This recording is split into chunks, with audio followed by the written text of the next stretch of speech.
खुलुमबाय मोनसे सोमोनांथाव जाथाय इउट्यूबनि गेजेरजों सोलोंथाइ लानानै गावखौनो सासे पुलिस अफिसार महरै सिनायथि होदों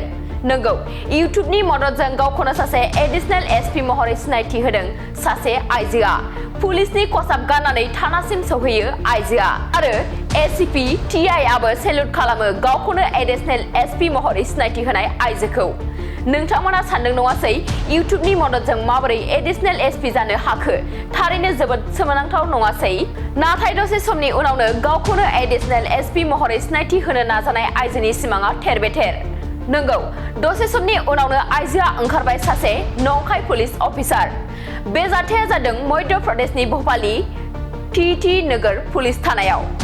जेराव सासे आइजोआ पुलिसनि खसाब गाननानै गावखौनो एडिशनेल एसपी होननानै सिनायथि होदोंमोन बे आइजोनि मुङानो जाबाय शिवानी चौहान मिथिनो मोननाय बायदिब्ला जेब्ला शिवानी चौहानआ पुलिस अफिसारनि आनजादनि थाखाय थियारि जादोंमोन नाथाय आनजादाव उथ्रिसारनो हायाखैमोन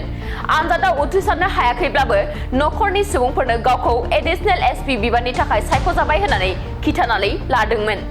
जायनि थाखाय राहा गोथे शिवानीआ पुलिसनि खसाब गाननानै पुलिस थानासिम थांनो गोनां जादोंमोन सुलुङा फोरमायनाय बायदिब्ला शिवानीआ जेब्ला पुलिस थानायाव सहैदोंमोन अब्ला एसीपी टीआई आबो सेल्यूट खालामनानै बरायदोंमोन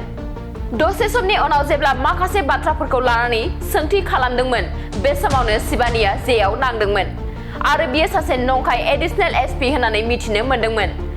नंखाय एडिशनेल एसपी शिवानीआ फोरमायदों दि बेफोर गासै सोलोफोरखौ इउट्यूबनि मददजों सोलोंनानै लादोंमोन मख'नो गोनांदि दायो शिवानी चौहाननि सायाव मोनसे केस थिसननाय जाबाय होननानै सुलुङा फोरमायदों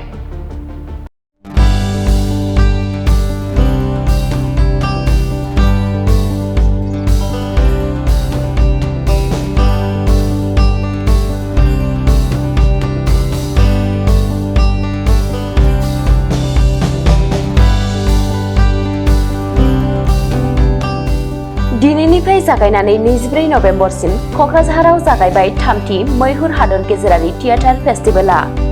थांनाय 2 बोसोराव बिटिआर खुंथायनि हेफाजाबजों खुंबोबाय थानाय बायदिनो देग्लायबो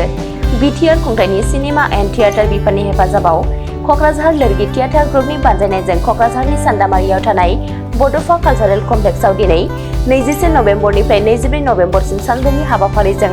थामथि मैहुर हादर गेजेरारि थियेटार फेस्टिभेलआ जागायबाय दिनै 21 नभेम्बराव मोनाबिलिनि 6 रिंगायाव लोरगि थियेटार ग्रुपनि जावलिया देवान इंराजि रावनि द आक्सियम अफ चइस 22 नभेम्बराव असमिया रावनि गायान बायानर बिलय कानाडा रावनि माथिया 23 नभेम्बराव इटालीनि राव गैयै पपकर्न ब्रेक हिन्दी रावनि हाकिम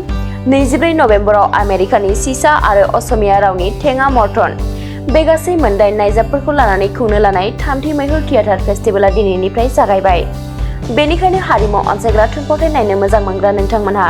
दिनैनिफ्राय बाहागो लाहैनानै बेसेन होआलासे नायनो हागोन थामथि मैहुर हादर गेजेरारि थियेटार फेस्टिभेलखौ